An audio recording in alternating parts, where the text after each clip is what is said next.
What up, is Marcus? We have fantasy sits of the week. The first one, now this is a recording on Thursday. I feel like Geno is a sit of the week.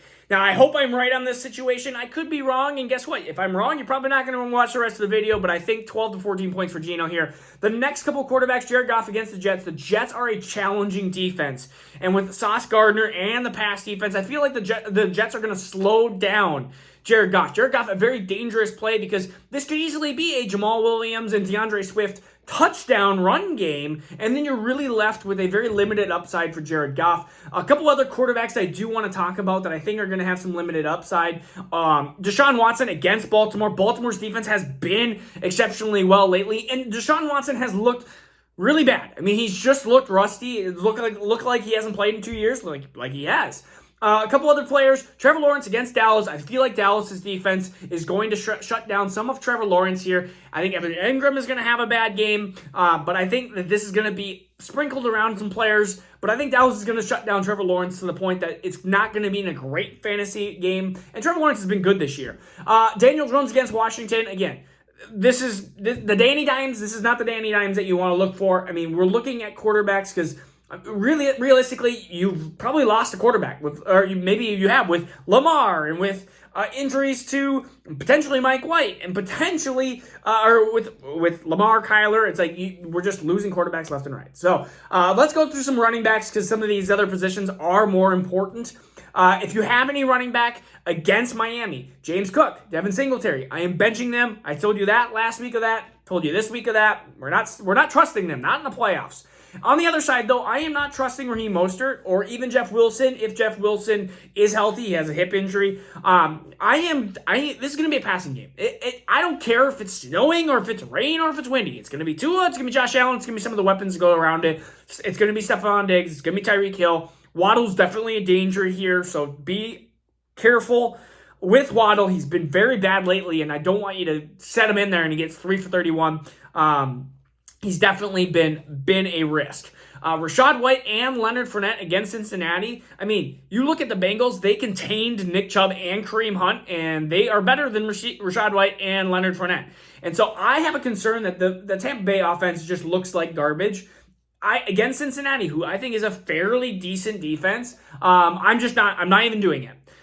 We also have any Packer against Rams. I feel like the Rams are going to kind of try to shut down the run, and you're going to have Aaron Rodgers in the pass, which means I think Aaron Rodgers and some of the receiving weapons, again, some of the receiving weapons like Allen Lazard or Christian Watson, I think they're going to have fine games. I don't think either of one of those were the starters of the week, but I think they're startable. And then you have Kareem Hunt against Baltimore. I think also not startable at this point. And any Texan against Kansas City.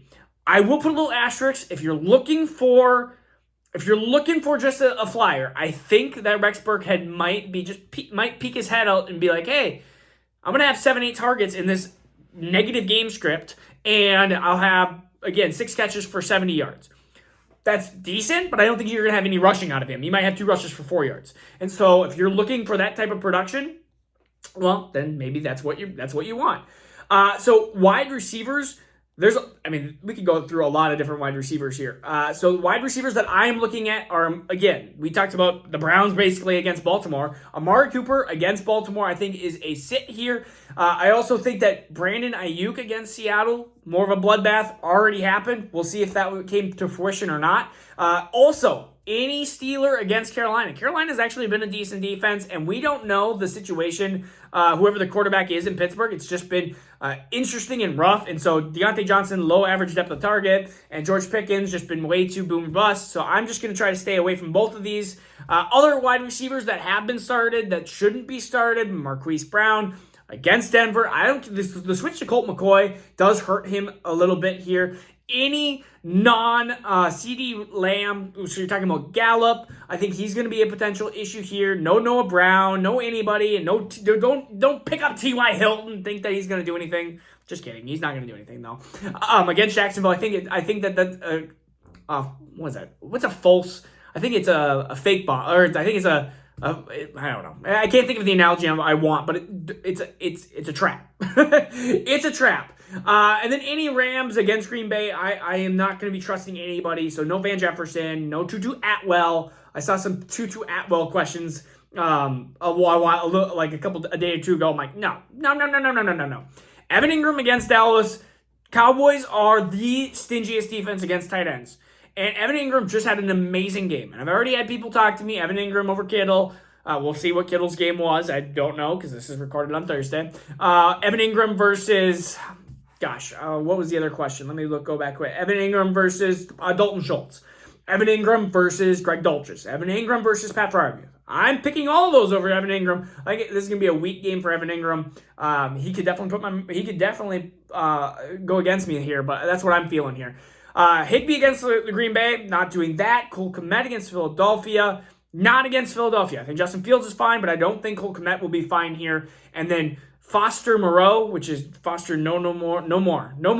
Foster no more row. Well, that was not a good dad's joke. I got to work on my dad's joke. Dad's jokes. All right. And the last one is, let's go with Cade Otton against Cincinnati. Again, I think this is just a false fade any tight end for no Cameron Brate, no Cade Otton. Just stop it. Defenses, because we got to do some defenses. Browns against Baltimore. I understand that they could be down to their third-string quarterback, but I don't believe in the Browns defense. They had one good matchup, and that was against Houston, and that sucked because I was against Browns defense in a lot of leagues. That stinks. Giants against Washington, staying away from that. Chargers against Tennessee, they can't stop anything, and they definitely can't stop the Yeti, so they're not going to be doing that. Buccaneers against Cincinnati, not against Joey B. Joey B's hot right now. Again, Raiders against New England, Colts against Minnesota, Dolphins against Buffalo. I've seen some of these teams get picked up, and we are benching all of those types of defenses. We're picking other defenses. I am staying away from those. Again, I hope everyone is enjoying the playoff season so far. This is getting recorded on Friday, so hopefully your Thursday's gone super good so far. Peace out. Take care. We'll see you tomorrow.